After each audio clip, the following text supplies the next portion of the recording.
Clavicular area या सुप्रा clavicular area, दूसरा infra clavicular area, तीसरा मेमोरी एरिया। अब तुम लोगों ने क्या किया था, क्लेविकुलर एरिया किया, उसके बाद सीधे इंफ्रा क्लेविकुलर को छोड़ के मेमोरी एरिया यहाँ आ गए और सीधे बेस में चली गई यहाँ मेमोरी एरिया लदाख। जबकि इंटीरियर में हमारा फिफ्थ के बाद क्या आ जाता है, लीवर आ जाता है राइट में, लेफ्ट में हार्ट है। तो मतलब क्या है इंटीरियर? सर ये निकलवाया जाएगा थोड़ा और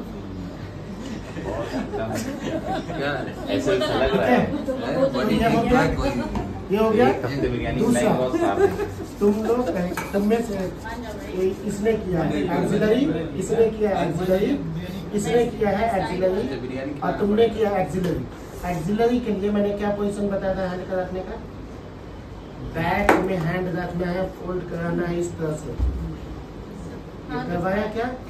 अगर ऐसे तुम हाथ रखे हुए हो, ऐसे रखे हुए हो, एक्सिलरी क्लियर हो गया? क्लियर हो गया?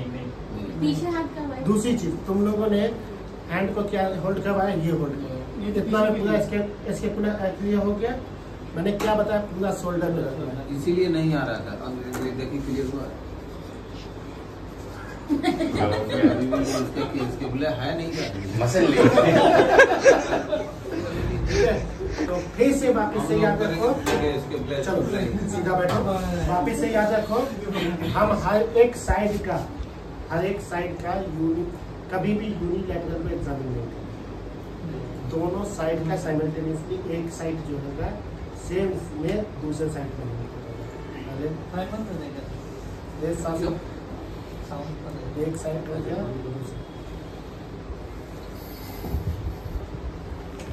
दूसरा हो गया इंफ्रा क्लेविकुलर,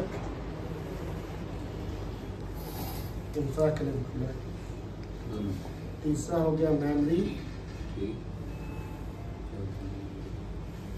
चलो पीछे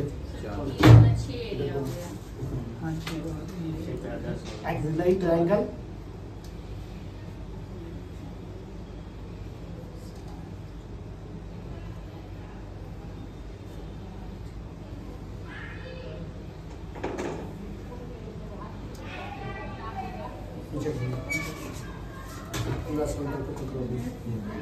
देखो supra scapular, intra scapular, infra scapular. Scapular यहाँ खत्म हुआ, इंफ्रा स्कैपुलर ये हुआ, इंट्रा स्कैपुलर ये हुआ, सुप्रा स्कैपुलर यहाँ हुआ। तभी तो एपेक्स को हम ये कर पाएंगे।